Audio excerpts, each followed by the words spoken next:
It is time for another edition of Litter Media Live, and today we're talking about Bark in the Park, which is going to be taking place September 2nd in Yoctangee Park from, I think the times, I think I've got them down here. 10 to 3. 10 to 3 right there, and it's just $20 to get involved. I have two special guests with me.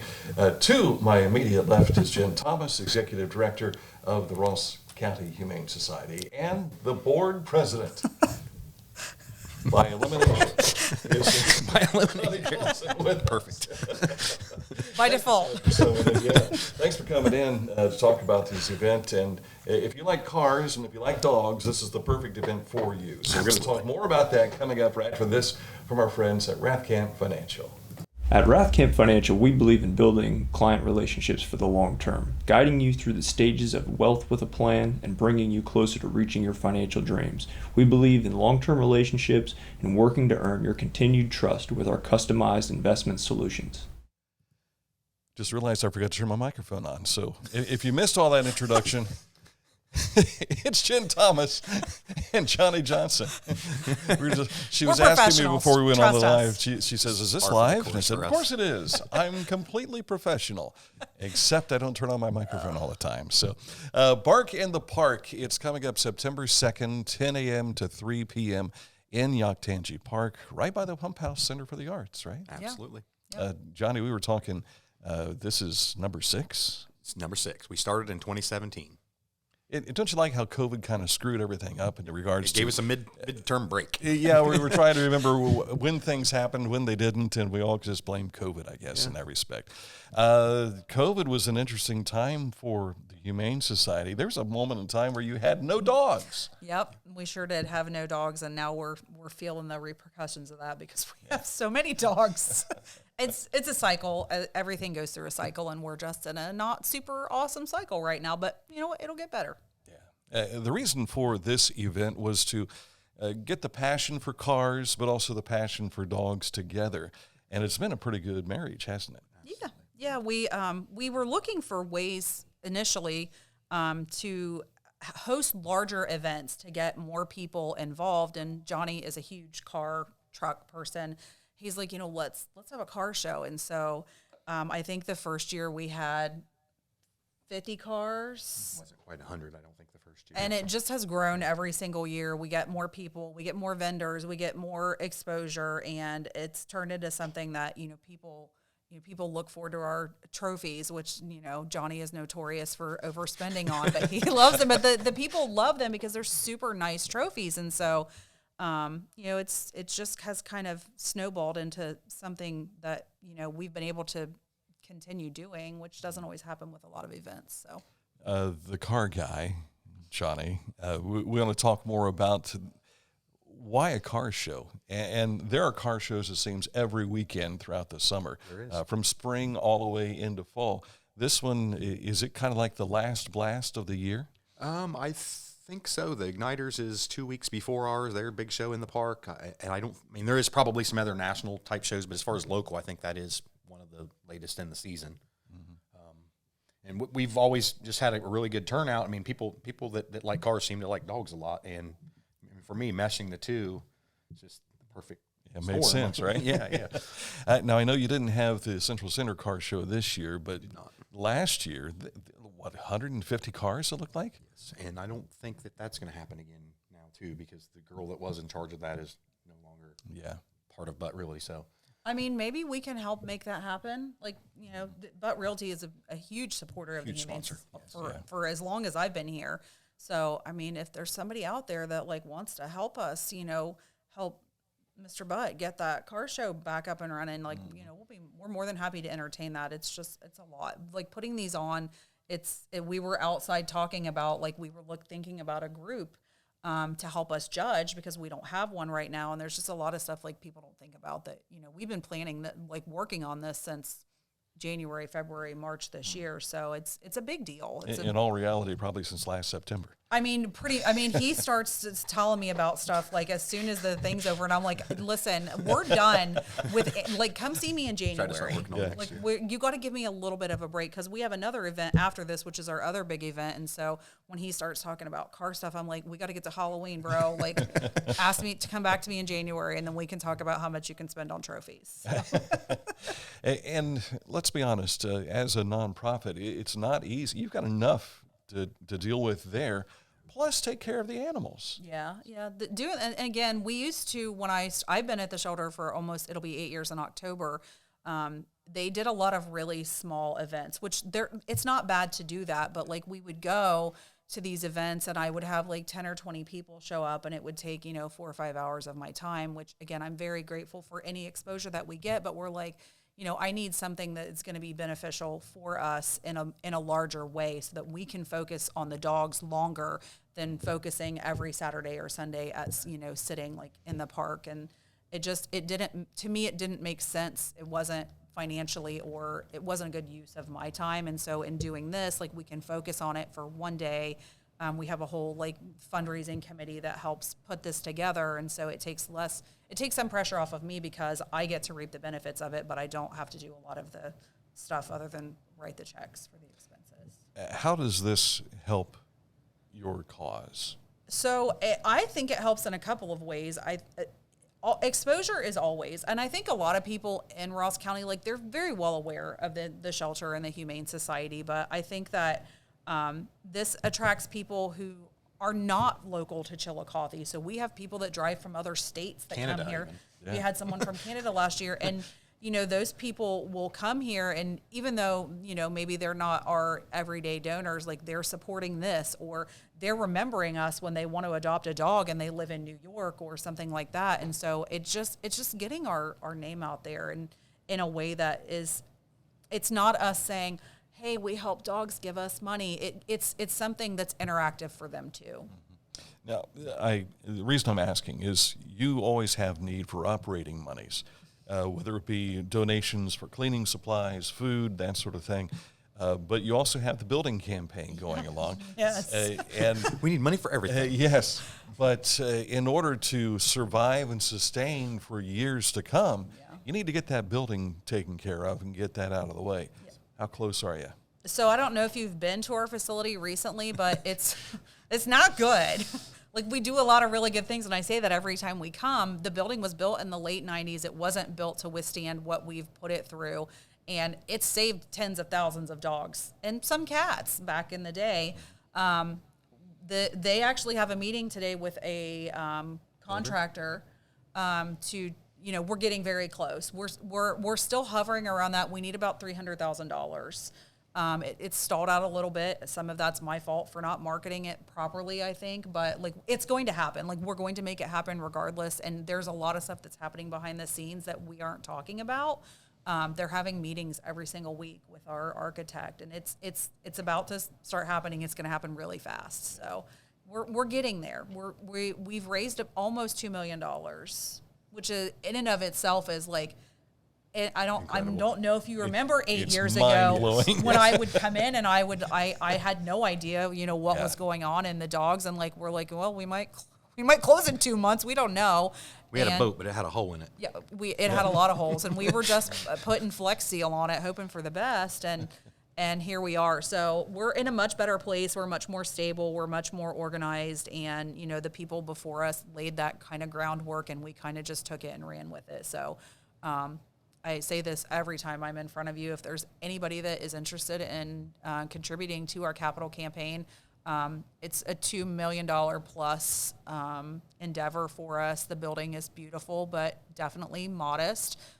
We don't have anything extravagant. We just want something that's going to be sustainable for the community, hopefully long past our tenure here. Johnny, how long have you been involved with the board? 11 years going on. So, I mean, we've all been through that. We had a RV run into the side of our building. It has a big dent in it. And why fix that when we just want to tear the we're building like, down? listen, just give us some free stuff for this, and we're going to let that go. But things are happening, and they're going to be happening probably pretty fast, pretty soon. I've been there. I've seen it. You have another camper hit it may fall right over. So, I mean, it might. The bottom Just is have to leave your camper rusted, there. rusted from the ground. It just wasn't. You know, when they built it, like they had the best intentions, and you know, props to them for doing that. But we know more now. We know more about sheltering. We know more about what it takes to build a facility that's going to be around for 50, 60 years. And the building we're in just wasn't built for that, but we're still in it. yeah, it was probably built more along the lines for maybe 20 years. And we've extended. So, I think it was built in 1996 or 97. So you're close to 30 years in there. Yeah, and we had ceiling tiles fall on employees' heads, and I'm not joking. Again, the building's rusting away from the ground, and it served its purpose. It definitely has, but it's, you know, we want bigger and better for the community, and that's what this new building is going to be. Excited about that. But this car show is not really going to finance that. No, it just goes into our general fund. This goes into helping take The care of the dogs. dogs. That's the balance that we have to work with also. Yeah, we have Different to piles of money. we have to raise the money for the new building, and this was something that I was pretty adamant from the beginning, is making sure that we understand that people don't know this, but our annual operating budget is about $600,000, and the vast majority of that comes from our program revenue, which would be adoptions, or our spay neuter clinics that we host through Rascal, and donations. We do get some funding from the county because we are the only shelter. We do house their dogs, but I don't know if anybody's ever had to raise $600,000. Like, what? That's a lot. And then to on top of it say, okay, well, we're also going to make sure that we raise $2.5 million to build this building. And so, you know, these items are definitely for operations for the dogs. We help about 1,200 dogs every single year. And some cats. I know everybody always gives me flack about cats. We help cats. We just don't house them in our building. We spend tens of thousands of dollars every year on cats. And, you know, again, we do things quietly behind the scenes just because, like, we don't necessarily want the recognition for those things. We're just doing what's, you know, the right thing for the community, whether it's helping a cat or building a new building. She is wearing short sleeves today, but she does wear her heart on her sleeve sometimes, and it's pretty big. So I'm going to give you props for that. Thank you. Just for people that might say, wait a second, she's heartless. That's not the case. I'm really not. I promise you. I have literally dedicated my entire life to this place for the last 8 years. And, you know, Nobody works more hours. I just want, I do it for the community, and I do it for the animals, whether it's a cat or a dog. We just don't house cats. We deal with dogs, so. I know. And my wife is one of those people, they don't do cats? What? We do cats. But you do cats. We just don't house cats in our building. There's not even anybody that is concerned about that, I invite you to come out to the shelter, ask for me or ask for Sarah, and we will give you a tour of our amazing facility that we currently have so that you can see what we're currently dealing with. And I think that it would make people understand a little bit more about why we need a new building and, you know, why we don't do certain things. We don't house livestock either. We're not built for that, so. But you do take donations. Absolutely. I love we donations. do take wild animals. We just don't house That's them. my favorite. We've had llamas and sheep and goats, chickens. chickens. Yeah. So You don't know what you're going to see when you walk in there. I will take anybody's donations if they would like to give them to me. And let's be honest, you are the Humane Society. Correct. So you have a responsibility in Right. that respect. Sure. And if there is an issue, like we've seen in the past, where there's been people who hoard animals and there's neglect there, you folks are the ones who... We actually contract with a humane officer that we would send out to do a wellness check right off the bat. Yeah. Any animal. If you had an elephant. We quickly I realized when we started that we didn't have the program structure in place for us to have our own quote unquote humane agent, and so we made a partnership with another humane society. And in all honesty, I would say, and this is no offense to any other humane agent, this gentleman is top notch. He knows his stuff.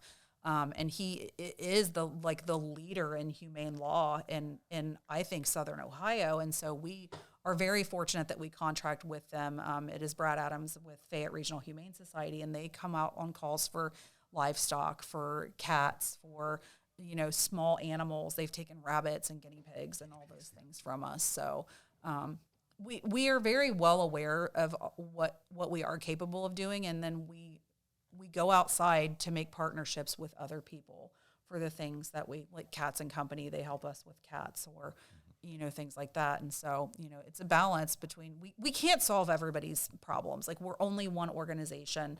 And so we have to depend on our friends and neighbors to help us out. Networking, all about networking. Yeah. Making sure you get what you need taken care of. Yeah. Bark in the Park, which is why it's not Meow in the Park. Yep. But Bark in the Park, it benefits the dogs. If you want to participate in this, again, it is September 2nd. And how much does it cost to get involved? I will get an add on to that. If you come the day of the show, it's $20 to get your car in, but we are not going to have T-shirts available the day of the show. We've ended up just having too many and creating a loss for ourselves. So this year, you can go on our Eventbrite, or actually just Bark in the Park 23. If you go to the event page on Facebook, there's a link to take you to the Eventbrite where it's $25 through there, and you'll get a free T-shirt as well. Yeah, and there's nothing, it doesn't cost anything if you want to just come down and look at the cars. True, no entry fees for public. We don't mind if you bring your dogs. We just kindly ask that if you have a dog that you keep it under control and that it's friendly. Some of the cars down there are $100,000 cars, and I really don't want somebody to be angry at you for scratching their car, but we haven't had any issues with that in the past. Pick up after your dog, please. Yeah, we'll have lots of, I think we have 15 or 20 vendors that have inquired about being there, from, the search and rescue to candles. Like, they're just, the hot doggery will be serving his delicious hot dogs. So you can come down and hang out. You don't have to pay unless you want to put your car in to win one of Johnny's amazing trophies. They're out of this world. Trophies. And the hot doggery, good to have with a Bark in the Park event. And they donate a portion of their proceeds He's to been us. with us since the beginning and has never let us down. Yeah. We've had other people. We've had people bail, and he's showed showed up He's last showed up minute, every single time. slinging his hot dogs, and we're not mad about that. We even had him double up ones where he actually created a second location when we were doing the cruises. Is that right? To sell two different things in two different spots. This is not amazing. sponsored by the hot doggery, but they are top notch for events. Top dog right there. They're top dog. They have been wonderful to us, and he has never let us down. If someone wants to find out more about the event, you've got an event page on Facebook. We'll also try and incorporate the link into this post as well. But how do we get a look at your website? It is rosscountyhumanesociety.org. And still by appointment only? We are open by appointment only for adopters. If you have other needs, if you need to sign up for clinics or buy tags or check for your lost dog, like, you're more than welcome to walk in. We're pretty accommodating for walk-ins. We'll try to, if you're looking for a dog, to try to help you. It just makes it easier for us to have people pre-approved. But like I said earlier, our adoptions are down. They're down all over the United States right now. And so, we're trying to be as adoption-friendly as we possibly can be. But we do prefer that you have an appointment. And you're still taking fosters? I mean, you always looking for that? fosters. Volunteers, right now we have so many volunteers. If you are interested in volunteering, absolutely reach out. We do have to limit just based on the amount of staff that we have to manage those volunteers. And we were actually talking about that this weekend. Like, we had so many volunteers. I'm like, we need to make them name tags. But if you want to get involved, you have to be 16. We don't do groups anymore for volunteers. It's too much of a liability for us. And I know that makes a lot of the 4-H groups and the church groups really sad. And it's not because we don't want you. It's just because we want to do what's best for the dogs. And sometimes that's not having groups of children. So. Yeah. But yeah, all of the information is on our website, rosscountyhumanesociety.org. I think the tab is Get Involved, and it talks about fostering and volunteering.